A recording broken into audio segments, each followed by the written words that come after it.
Marvelous Max, and he's back again for another week. Colin is here. It's like a big reunion again. It's our COVID reunion, but we don't want to use COVID. You see, Colin needs to get hold of one of these now. Oh yes, we can do that. We can arrange that. Colin to have a Icelandic necker. I forgot what they were going to call them. Necker. Yeah, go back to your video on neckers and necker chiefs. Colin, what do you call it? In my area, we always call it a scarf, but the necker name seems to be getting more and more popular. It is what it is, isn't it? It's my group colours. There you go. But I'm with that. I'm representing. Oh, nice. Love it. Excellent. Very good. Right. So let's just see, before we dive into tonight's topic, let's just see where is everyone tuning in from. Have we actually told anybody where we scout? I don't know. Over all these years, I'm not sure. No, I don't know. Don't know. Well, there we are. Ooh. We don't know. Right, let's have a whistle top. What's been happening during the week then? Colin, you can go for it, sir. What have you been up to? I think the main highlight for me is the Nights Away training weekend that I've just finished. So I was one of the facilitators, delivering Nights Away skills to adults so they can hopefully gain their Nights Away permit and take lots of young people away in the future. Nice. Love it. And what did you do? What were the subjects that you covered? So I guess in old money, it's the module 16 and 38. So it's the introduction to residential experiences. We had some skills. We had firelighting delivered by our good friend Terry. Nice. We had different types of stoves, just so that the leaders can understand, it's just not a simple gas burner. There are other options out there. We got the leaders cooking their own meal and ours, as for the trainers as well, and lots of unfortunate death by PowerPoint, as it were. That we got those little bits that we just can't do in a fun and practical way. Yeah, absolutely, I agree. Max, what's been up to this week? This week we did a split evening. Gonna do it again next week. So some were out cooking on open fire, and I was inside leading an evening of stop-go animation with the scouts, which was nice. Really good. And I'll do a video on that. We'll release some of their little 2-minute videos that they've produced. So they were learning how to direct and film, that kind of thing. Nice. Which is really good. And then today I've been down at the local duck race with some of the scouts down there who are supporting that. So scouting in the community. I saw over on your YouTube channel that you put some videos up of you being at the duck race and interviewing a fellow scout. Duck race. That's why we get the flat cap on there. Nice. This week I was looking at fake news and adverts being targeted to the scouts, and how advertising bend the rules, kind of fake advertising to try and get you to buy things that you don't really need to buy, kind of thing. And on the Scout website, they got a really cool project there about fake news and adverts, and you go on YouTube and watch some of the adverts, and who are they targeted to? Are they targeted to males? Are they talking to females? Why is that a good thing? It was talking about, the Yorkie bar, when it said not for girls, and the girls all were like, oh, why can't we have it? So we were talking about that, and just different adverts, how they're targeted to you and targeted to different people and feelings and stuff. So it was a really good Scout project, actually. When sometimes you read the PDF and you're like, it might work, it might not work. Yeah, it was a good one. So if you're after something like that, fake news is a good one. Right, gents, let's see who is in the house tonight. Liz, hello, Three Musketeers.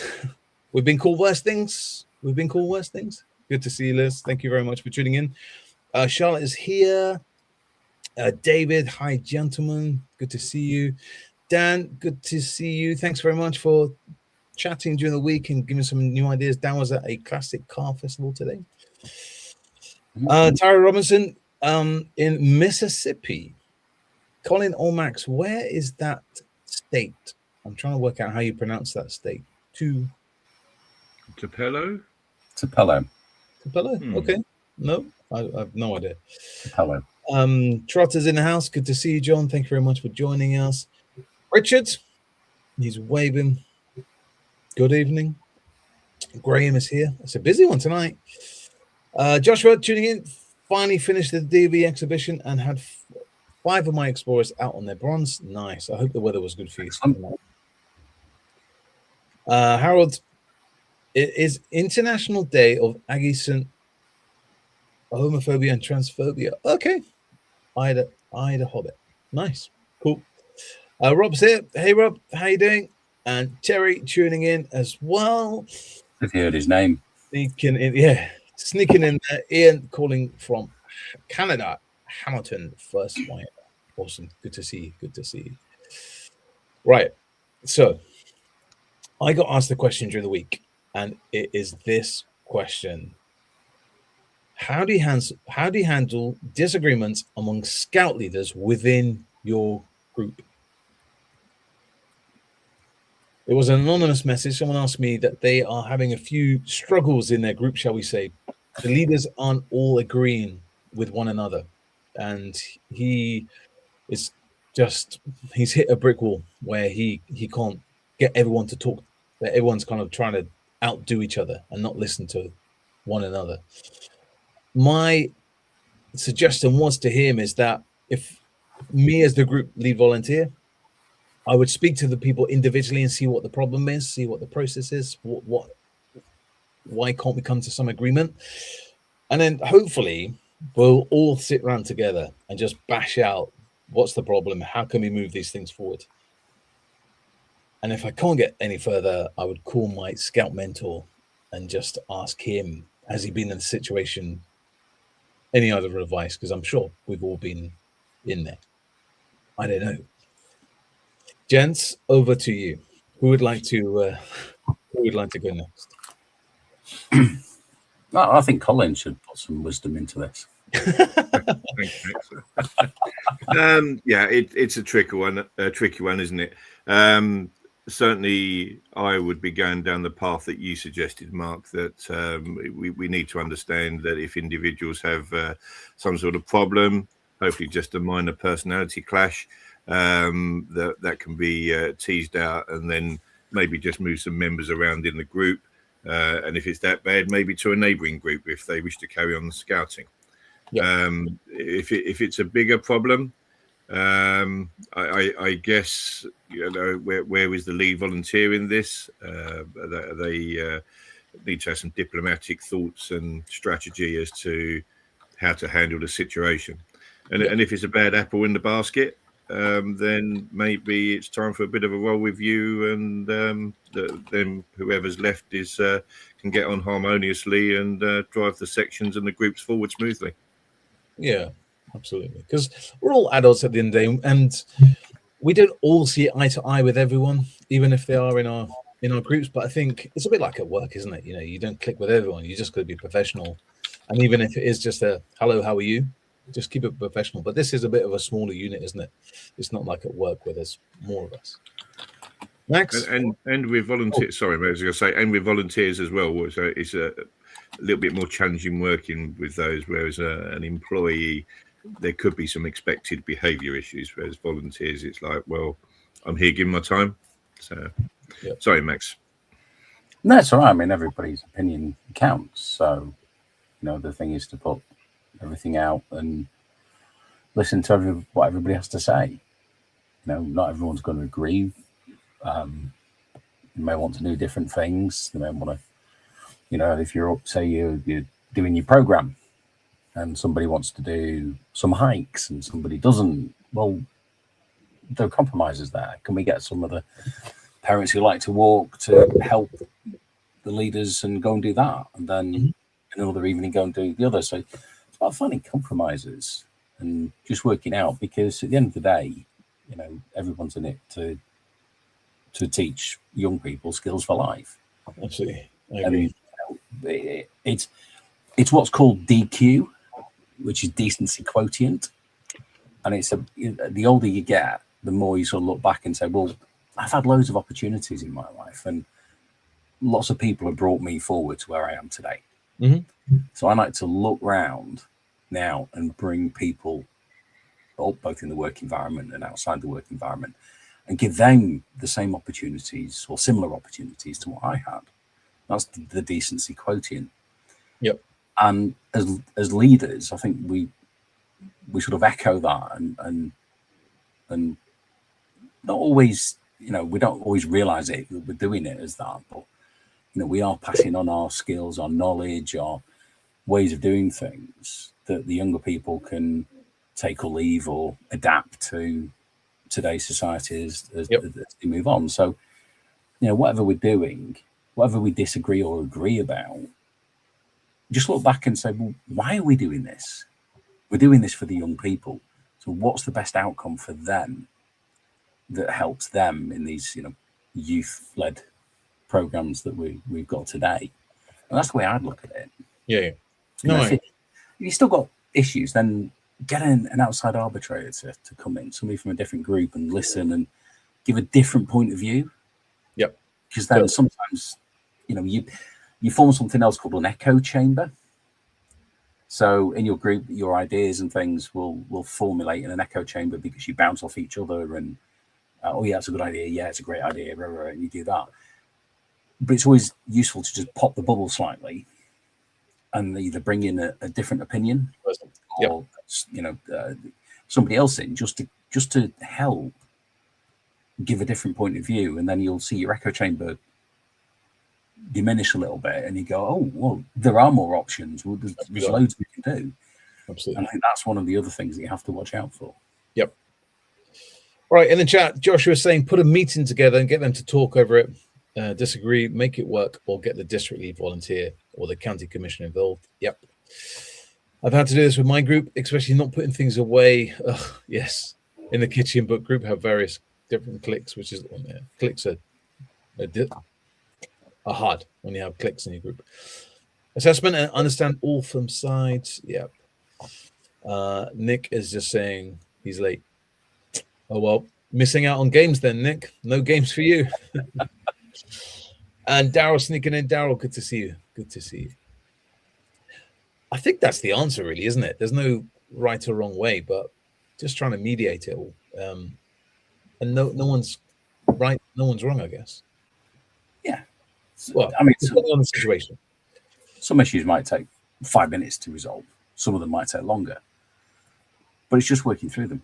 Yep. And that's all we have to do. We just have to work through these things. Yep. Now, like you say, we're all adults. Let's just work through the differences. Discover that the dogs has fallen before you finish, and you're actually better off going and sharing the leader's cheese board. Get the cheese board out. It's great to hear that kind of cheese board thing is not just in several groups. It's a wider thing. It's not taught in any nicer way, is it, Colin? You must have a cheese board. Oh dear, we must do. Yes. Funny enough, we did have the cheeses out on Saturday night, and reflect on the day. What part of POR covers the cheese board? I must have missed the rule in POR. Yeah. Maybe in the next edition. Yes. Right, I think we should play a little game if I can find something. Let's play this. Oh, okay.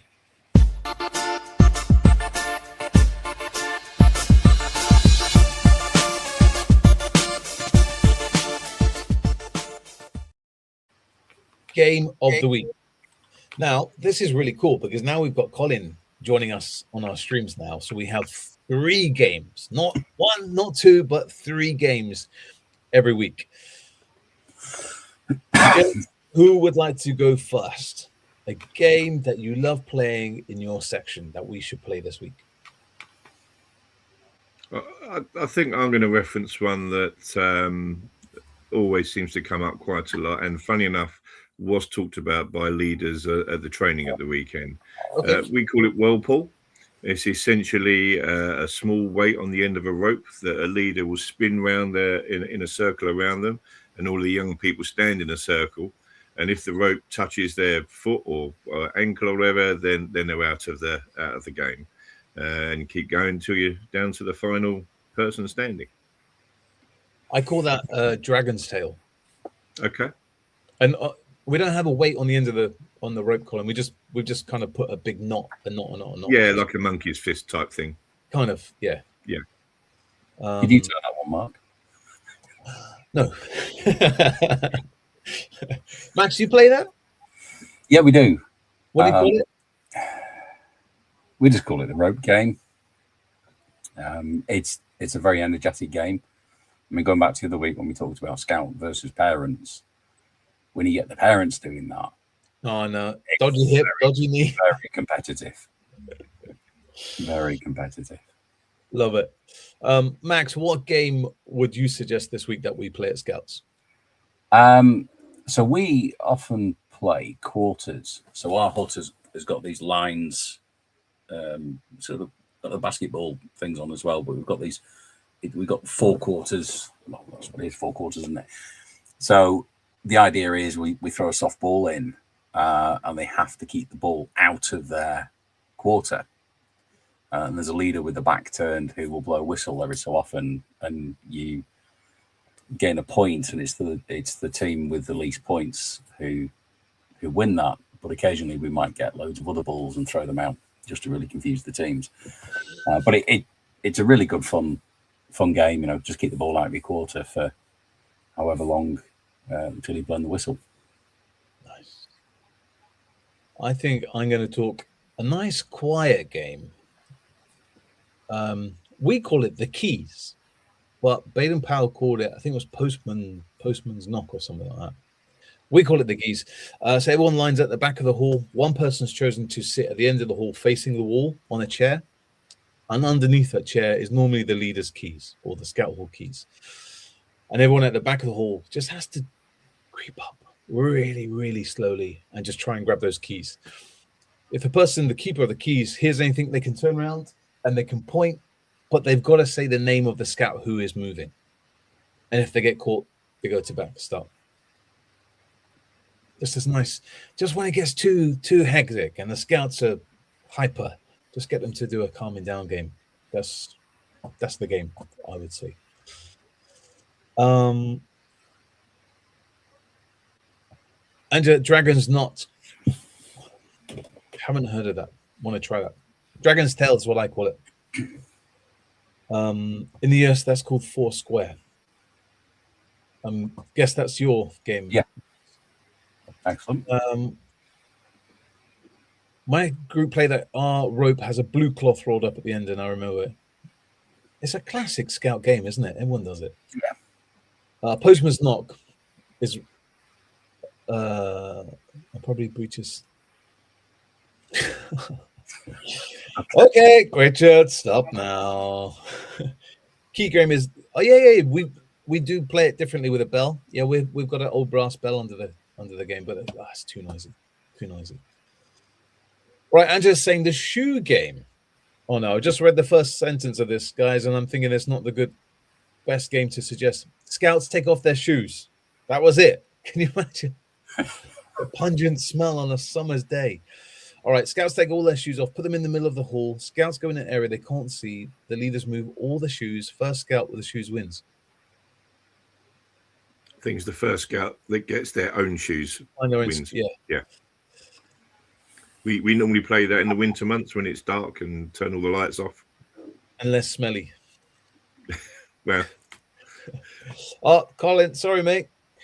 Graham, stay in the hoop. All young people get a hoop in a big circle around the room. The leader asks questions like, who is in a blue t-shirt? Move right.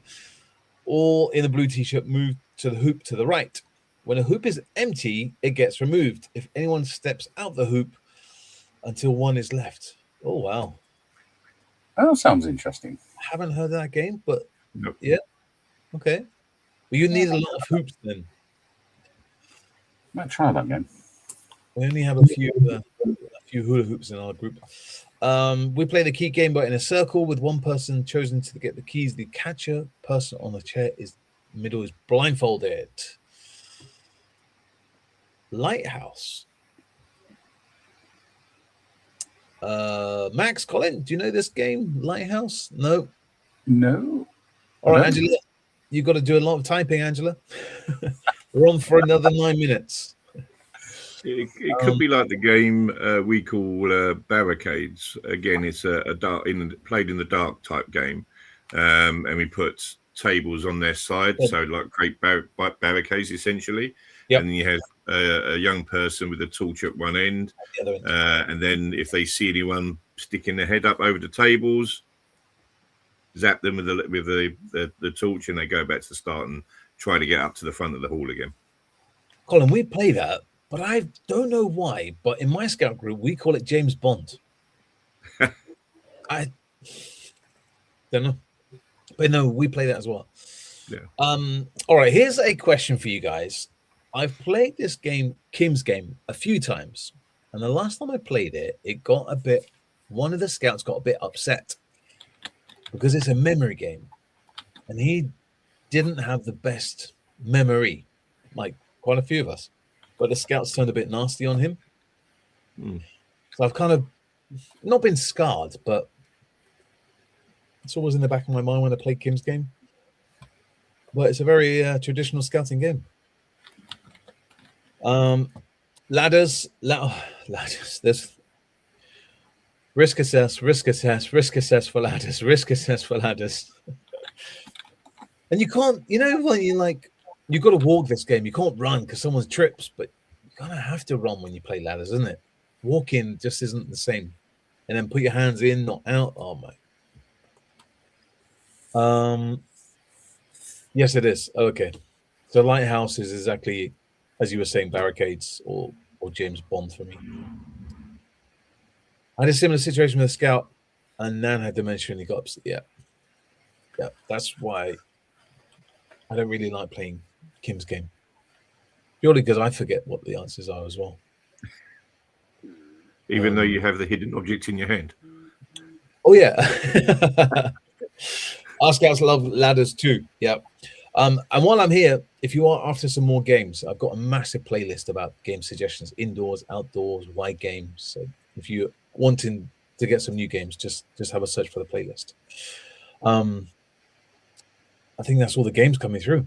Cool. Max, promote your YouTube channel. Come on, let's go for it. You've been busy moving away on YouTube at the moment. The only can do Sparrowhawk Bushcraft. I've got some, you see me down at the duck race. 2 videos from that today. As a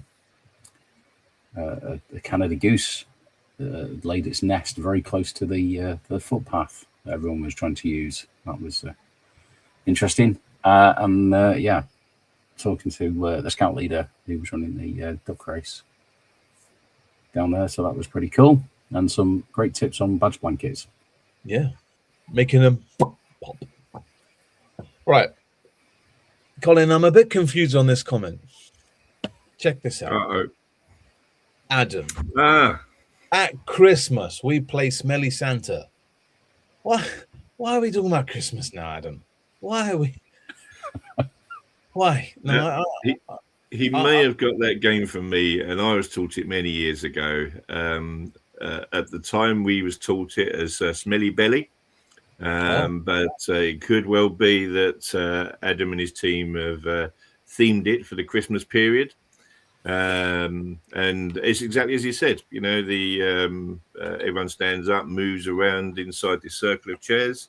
But as soon as Santa sits down, everyone has to dash for a chair. And the 2 unfortunate young people, the closest to Santa, are the ones that sit out the game.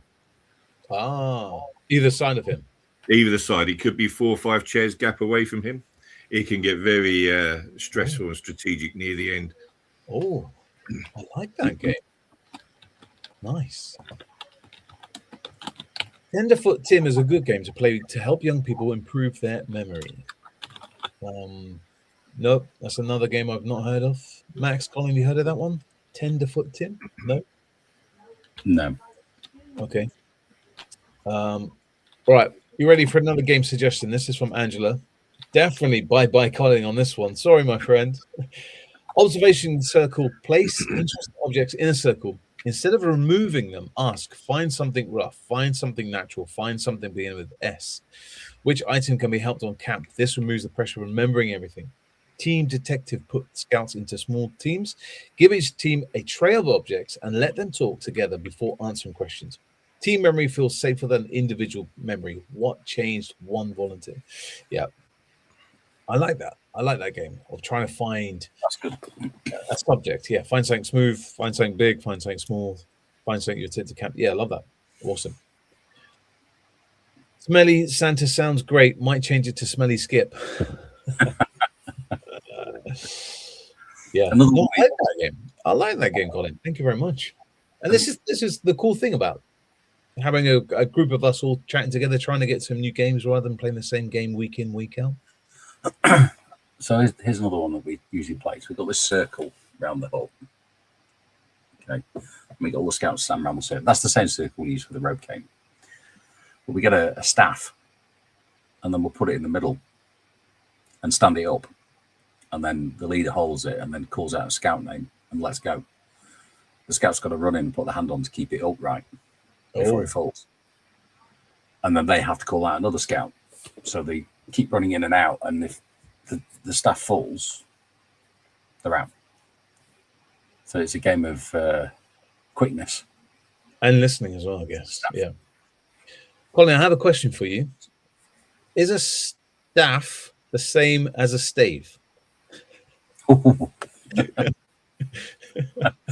I bet Max is thinking exactly what I'm thinking here. So I guess for me, a staff. Stop laughing, Max. That for me will come from sort of like fantasy fiction with wizards and things like that.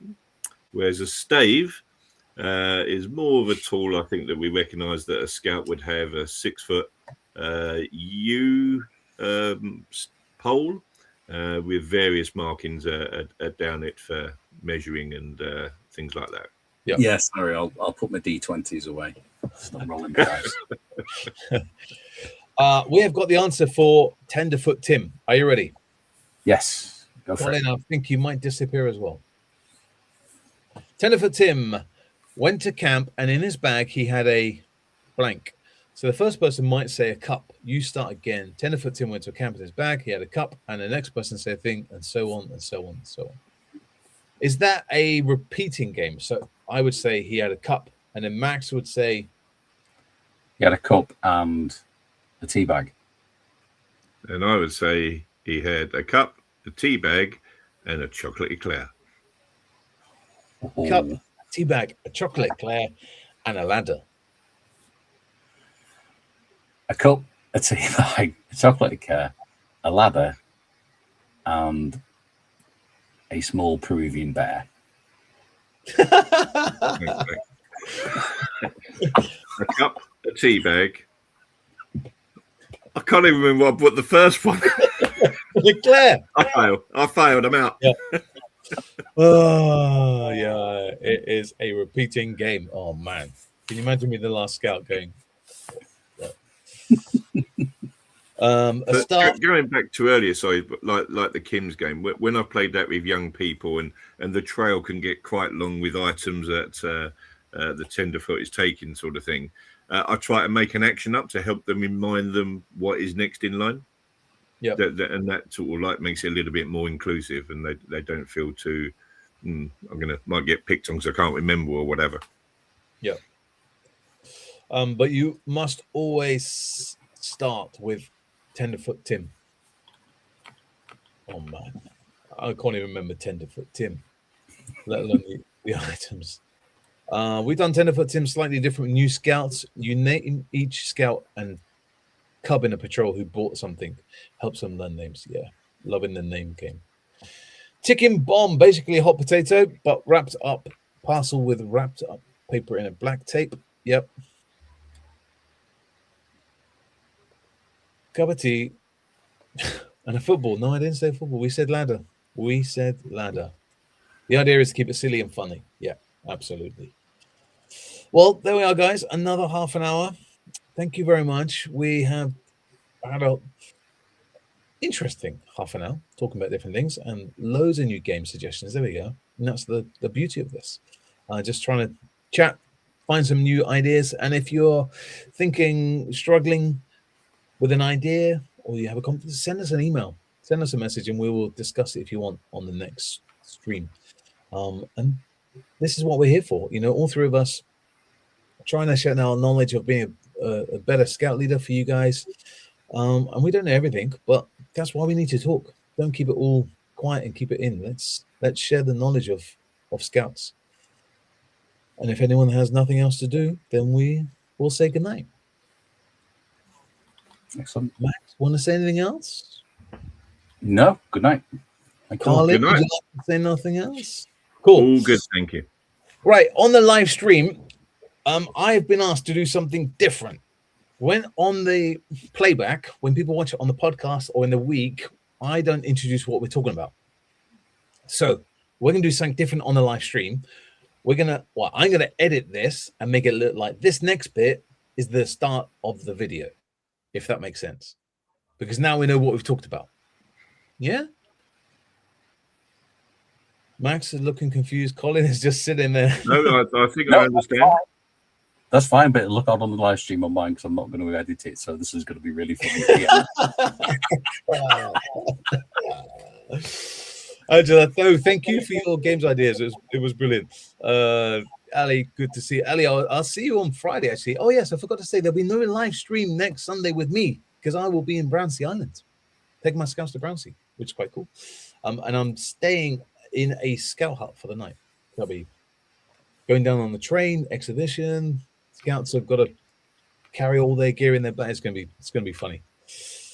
I'm usually the first to give up. Makes the young one feels better. Actually, I have the memory of us still. Yes, exactly. Graham, thank you very much. Right, let's record the beginning of this live stream, and then we're going to edit. Max isn't going to edit, so when people watch it back on Max's, they'll be like, "What?"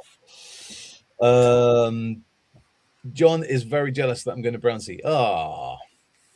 Takes me back to when I was a guide and went to Brownsea. Yeah, I've been there a few times. Max, have you ever been to Brownsea, actually? No, but I'd like to go. Colin, silly answer. Twice. Yeah. One was a weekend camp when I guess I was probably a venture scout, as they were in those days. Oh. And once as a day visit as an adult. Nice. That's super cool. Yeah, we're going. This will be my third time, but first time taking scouts. First time I went lockdown.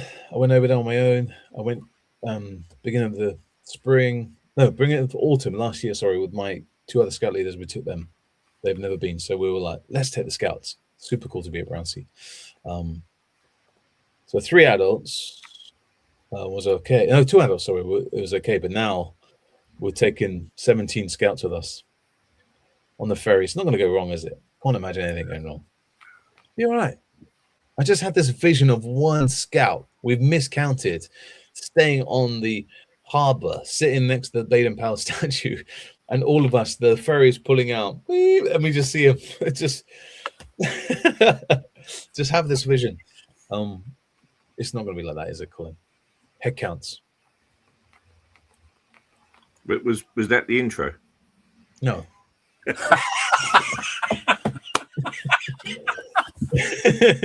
Thanks, Colin.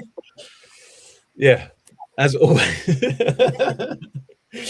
Right, let's do the intro, boys. Serious face. Hello and welcome to another episode here at Big Man in the Woods. Thank you for watching our new podcast. This week we are discussing how to deal with difficult scouts. We are discussing how to deal with difficult scout leaders, and also we're going to get a ton of game suggestions. Right, let's get on with the show. That was rubbish, wasn't it? I need to do a lot of editing on that one.